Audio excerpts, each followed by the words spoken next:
Mi madre mintió para sacarle dinero a mi padre en el divorcio. En Navidad le regalé el recibo del hotel donde inició su infidelidad, y así comenzaron los verdaderos juegos del hambre. Sé que muchos me verán como la villana, pero alguien tenía que decirlo. No podía fingir que engañar estaba bien, eso no va con mis principios ni con la persona que soy. Mis viejos se divorciaron cuando yo tenía 14 años. La edad justa para entender que los adultos mienten muy bien, y lo bastante chica como para tener que escuchar esas mentiras con la voz suave del "es por tu bien".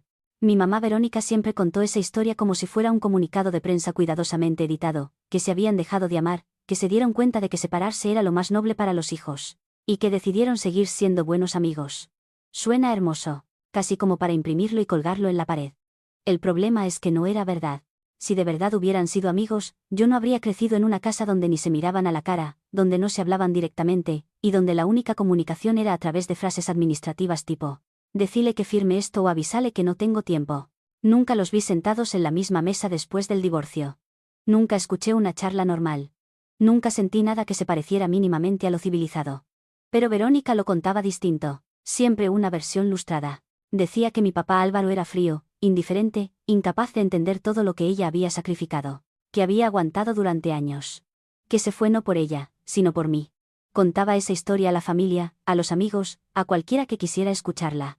Y cada vez que la repetía, le agregaba un par de detalles más para quedar un poquito más noble, y para que mi viejo pareciera un poco peor. Lo irónico es que nunca se dio cuenta de que yo estaba ahí, de que yo viví en esa casa, de que me acuerdo perfectamente quién era el que se callaba, quien tiraba comentarios venenosos, quien convertía cualquier charla en un monólogo eterno sobre lo mal que la pasaba. No soy un genio, pero tampoco tan boluda como para creer que fue una separación en paz cuando cada cena parecía una guerra fría. No digo que mi papá haya sido perfecto. Tenía defectos, bien claros. Pero hay algo que sé con certeza, no era el monstruo que Verónica describía. Porque si realmente hubiera sido tan terrible, ¿por qué después del divorcio fue él el único que intentó mantener una relación normal conmigo? ¿Por qué nunca habló mal de mi mamá delante mío, mientras que ella no paraba de hacerlo? Desde chica entendí una regla muy simple: quien necesita repetir una y otra vez que es la víctima noble, casi nunca lo es.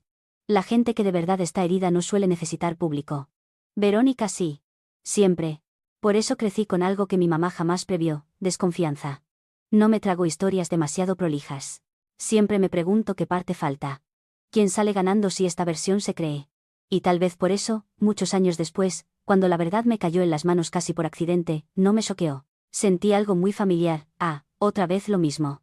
Mi mamá conoció a Mateo tan rápido que, si parpadeabas, te perdías por completo la etapa de soltera sanando. Un día todavía me hablaba del dolor post-divorcio, de que necesitaba tiempo para ella, y al poco tiempo Mateo ya estaba ahí, como si lo hubieran encargado por catálogo, en el momento justo, con el rol justo, siguiendo el guión perfecto. Se conocieron. Se enamoraron. Se casaron. Todo pasó a una velocidad incómoda.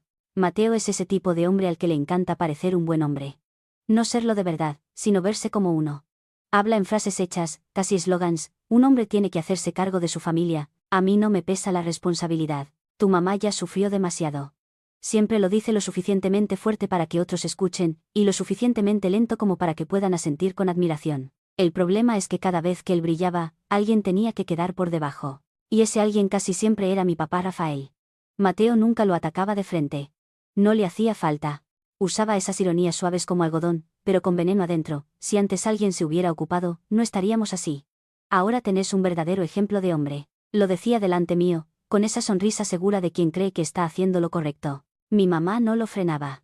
Es más, muchas veces lo acompañaba. Yo me quedaba sentada ahí, escuchándolos reescribir la historia, donde Rafael pasaba a ser un inútil y Mateo el salvador que llegó justo a tiempo para arreglarlo todo.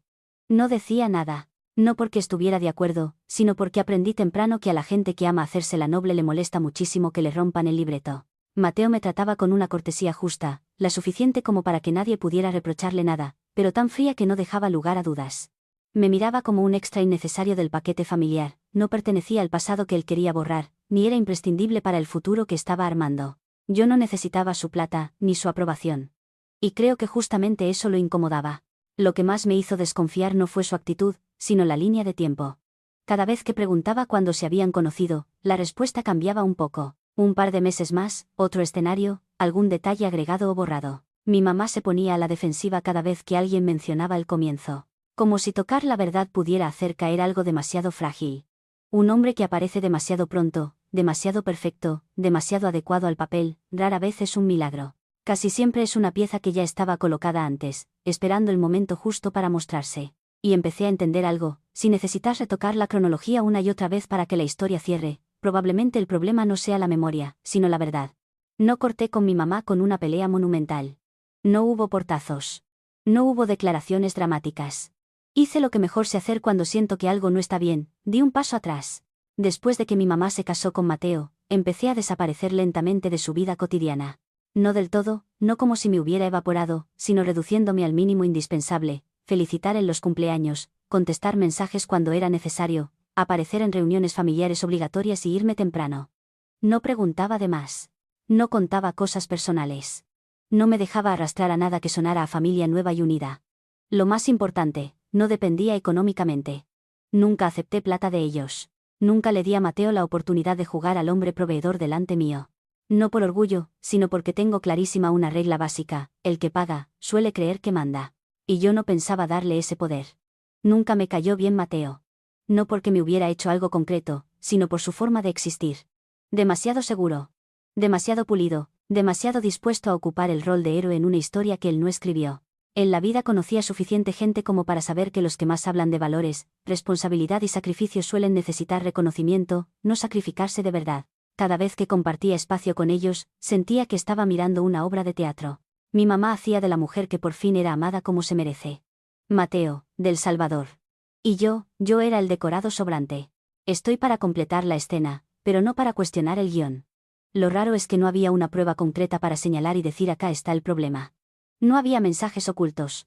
No aparecía un tercero, no existía ninguna confesión. Solo había una sensación persistente, pegajosa, como olor a humedad en una habitación cerrada durante años. No la ves, pero sabes que está ahí. La línea de tiempo de esa relación siempre me incomodó. La forma en que mi mamá esquivaba preguntas simples. La manera en que Mateo hablaba del pasado como si no existiera. Como los dos se ponían a la defensiva cada vez que alguien rozaba el período antes de que todo fuera oficial. Todo estaba demasiado ordenado.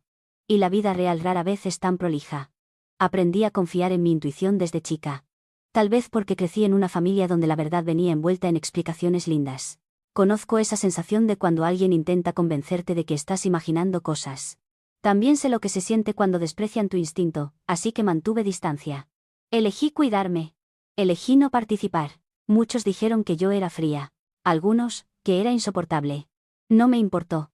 Prefiero que me vean como la hija distante antes que como la hija ciega. Mirando hacia atrás, sé que hice lo correcto.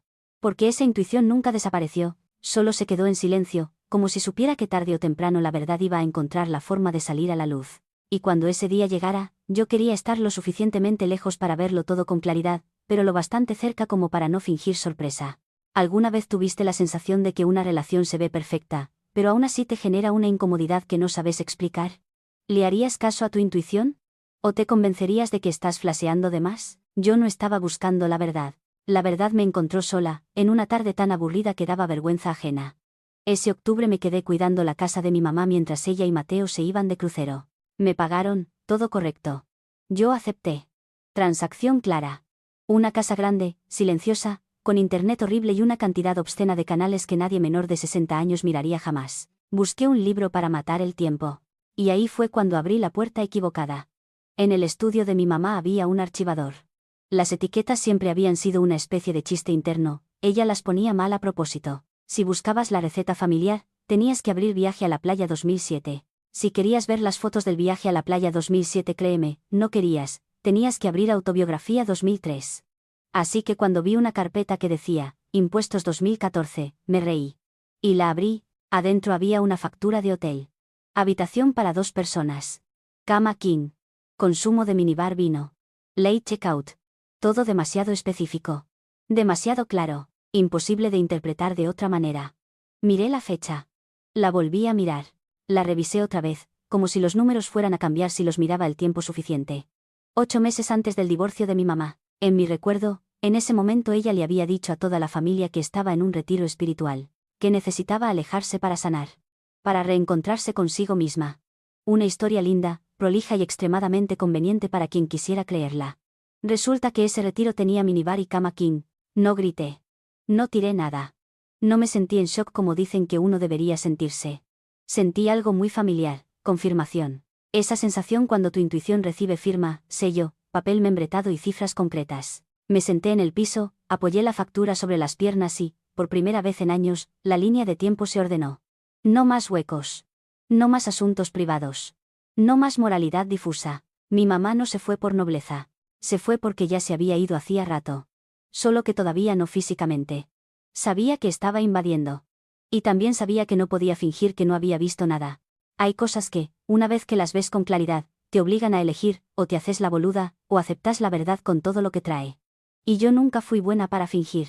Volví a guardar la factura donde estaba. No le saqué fotos. No la copié. Quería que el original quedara exactamente donde había sido enterrado. Porque conozco muy bien a mi mamá, ella no tira las cosas importantes. Las guarda, les cambia la etiqueta, cierra el cajón, y espera que nadie sea lo suficientemente curioso. Resultó que esa esperanza acababa de vencer. No confronté a mi mamá en privado. No porque tuviera miedo, sino porque el cara a cara es un privilegio para quienes todavía creen en el arrepentimiento. Yo ya no. Viví demasiado tiempo rodeada de historias ajustadas según el oído que las escuchara. Y entendí algo muy simple: si la verdad se dice solo a puertas cerradas, se vuelve a deformar en cuanto la puerta se cierra. Así que elegí Navidad. No porque odie las fiestas. Al contrario, me gusta su brutal honestidad, toda la familia junta, sin escapatoria, sin el clásico "lo hablamos otro día". A la gente obsesionada con las apariencias no le gusta Navidad porque los obliga a actuar frente a un público. Y cuando hay público, el costo de mentir se dispara. Decidí convertir la verdad en un regalo. No un regalo sorpresa destructivo, sino uno preparado con cuidado, con forma. Con modales, hasta con moño. Mandé a enmarcar la factura del hotel. No un marco lindo. Elegí el más horrible que encontré, uno con olor a liquidación, cargado de piedritas falsas, exageradamente brillante, tan kitsch que no sabes si reírte o enojarte. El tipo de marco que dice sin decirlo: esto está pensado. Y es totalmente a propósito. Adentro, la factura estaba intacta. Sin recortes. Sin resaltadores. Sin notas al margen. No hacía falta agregar nada. La verdad no necesita subtítulos. Envolví el regalo con muchísimo cuidado. Papel bonito. Cinta bien puesta. Una tarjetita chica, escrita a mano, educada hasta el extremo. No soy un monstruo, solo soy alguien que se negó a seguir fingiendo. En mi cabeza no había ninguna fantasía de venganza. No imaginé a mi mamá llorando ni a Mateo yéndose indignado. Tenía un solo objetivo: que la verdad fuera vista. Porque la verdad, cuando la obligas a pararse en el medio de un living lleno de gente, hace sola el resto del trabajo. También sabía que me iban a llamar cruel. Lo acepté. Esa etiqueta no es nueva. A los que viven de la mentira les encanta llamar villano al que los expone, así no tienen que hablar del contenido de la verdad. Yo no fui a buscar perdón. Fui a cerrar una historia falsa. La noche previa a Navidad, puse ese regalo en la bolsa junto con los obsequios normales. No me temblaron las manos. No dudé. Lo único que sentí fue alivio. Como cuando soltás algo que llevas cargando hace demasiado tiempo. Hay momentos en la vida en los que entendés que, si te callas una vez más, te volvés cómplice. Y yo decidí rechazar ese papel. Esa Navidad, la verdad iba a abrirse. Le gustara a quien le gustara. La fiesta de Navidad fue exactamente como todos los años: mucha gente, cero sinceridad. El living de la casa de mi abuela estaba decorado de más. Luces titilando, música navideña, las mismas anécdotas recicladas que todos sabían de memoria. Mi mamá Verónica ocupaba el centro de la escena, con esa sonrisa ensayada tantas veces que ya parecía fija. Mateo hacía de hombre de la familia: saludos, brindis, frases dichas lo suficientemente fuerte para que todos las escucharan. Los tíos sonreían por compromiso. Mis hermanos jugaban a ser diplomáticos agotados, deseando que la noche terminara sin quilombo. Yo estaba sentada ahí, sospechosamente tranquila. Llegó el momento de los regalos. Dijeron mi nombre. Me levanté y le di a mi mamá el paquete prolijamente envuelto. Papel brillante. Moño perfecto, nada fuera de lugar. Ella sonrió, con la sonrisa de alguien convencido de que está a punto de ser homenajeado. Abrió el regalo. En el instante en que el papel cayó y apareció ese marco espantoso, la sonrisa se le congeló. No se rompió de golpe. No gritó. Solo apareció un vacío en su mirada, ese segundo exacto en el que el cerebro corre desesperado buscando una salida. Que no existe. Miró el marco. Me miró a mí. Volvió a mirar el marco. Nadie dijo nada. El silencio era tan pesado que se escuchaba el chisporroteo de las luces del arbolito. Yo no hablé. Simplemente repartí las copias de la factura que había preparado para cada uno. El papel fue pasando de mano en mano como un juego macabro al que nadie quería jugar. Cada mirada cambiaba al llegar a la fecha. No hacía falta explicar nada. 8 meses antes del divorcio no es un detalle discutible. Mateo fue el primero en levantarse de un salto. Gritó. No por vergüenza, sino por pérdida de control. Me preguntó de dónde había sacado eso. Me llamó invasora, destructiva, desagradecida. Gritó que era algo privado, que yo había arruinado la Navidad de todos. Una actuación impecable del tipo al que le arrancan la máscara y se enfurece porque el público deja de aplaudir. Mi mamá siguió sentada. No lloró. No habló. Su silencio fue más aterrador que los gritos de Mateo, porque, por primera vez, no había historia para contar. No había versión editada. No había papel de víctima noble al cual aferrarse. La familia empezó a desarmarse ahí mismo. Algunos se fueron. Otros discutieron. Hubo quienes me reprocharon el momento elegido. Otros la enfrentaron a ella por haber mentido durante años. Viejas alianzas se resquebrajaron. Silencios de décadas se hicieron pedazos.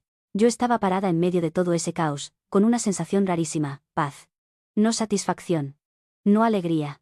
Solo el alivio de quien acaba de abrir una ventana en una habitación que llevaba demasiado tiempo cerrada. Esa Navidad no terminó con brindis ni fotos familiares. Terminó con la verdad desnuda en el medio del living y una certeza imposible de ignorar. Cuando se apagan las luces, no hay forma de salvar una historia construida sobre mentiras. Lo que vino después no me sorprendió. Era demasiado familiar. Nadie negó la factura. Nadie dijo que fuera falsa. Nadie se animó a mirar de frente la línea de tiempo. En cambio, todas las miradas se giraron hacia mí, como si el simple hecho de que la verdad hubiera aparecido en mis manos fuera culpa mía. Mi mamá me llamó a la mañana siguiente. La voz le temblaba. Pero no por arrepentimiento. Me dijo que era una mala hija. Que la había traicionado. Que era egoísta. Que la había humillado a propósito delante de toda la familia. Me habló de todo lo que había sacrificado, de todo lo que había soportado, y remató con esa frase que siempre aparece cuando alguien no quiere hacerse cargo: hay cosas que deberían quedarse enterradas. Yo escuché. No la interrumpí. Y entendí algo con absoluta claridad: estaba enojada por haber sido vista, no por haber hecho algo mal. Mateo fue distinto. Él no se hizo la víctima. Atacó. Me mandó mensajes larguísimos, llenos de mayúsculas, llamándome cruel, desequilibrada, destructiva. Dijo que yo tenía problemas psicológicos, que le tenía envidia a la felicidad de mi mamá, que había inventado todo para llamar la atención. Ni una sola línea sobre la factura. Ni una sola palabra sobre la infidelidad. La táctica de siempre: matar al mensajero para no responder por el mensaje. Mis hermanos eligieron una versión más suave, pero no menos dañina. Me dijeron que tenía razón, y en la misma frase que había estado mal. Que lo que dije era cierto, pero que el momento no era el adecuado. Que Navidad no era para revolver el pasado. Que tenía que pensar en mamá, en la familia, en el clima general. Nadie dijo: mamá engañó. Nadie dijo: Mateo mintió. Solo dijeron: ¿por qué hiciste esto? Escuché todo. Y no pedí perdón. No pedí perdón porque no mentí. No pedí perdón porque no inventé nada. No pedí perdón porque me negué a callarme para sostener una paz falsa. No pedí perdón porque no acepté ser la guardiana de una historia equivocada. Hay algo en lo que familias como la mía son expertas: correr el eje. Cuando la verdad pesa demasiado, la dejan caer y señalan al que la trae diciendo: vos la tiraste. Y listo. La verdad desaparece de la conversación, reemplazada por sermones sobre modales, timing y pensar en los demás. Yo ya viví demasiado tiempo dentro de esas buenas maneras. Siempre protegen al que causó el daño, y castigan al que se anima a señalarlo. No pedí perdón porque entendí algo muy simple: si me disculpaba, no iba a ser por la forma, sino que iba a estar pidiendo perdón porque la verdad existiera. Y eso no lo puedo hacer. Pueden llamarme como quieran. Cruel. Desagradecida, desequilibrada, pero no pueden llamarme mentirosa. Y para mí, eso alcanza. Después de la noche de Navidad, las piezas empezaron a salir solas a la superficie.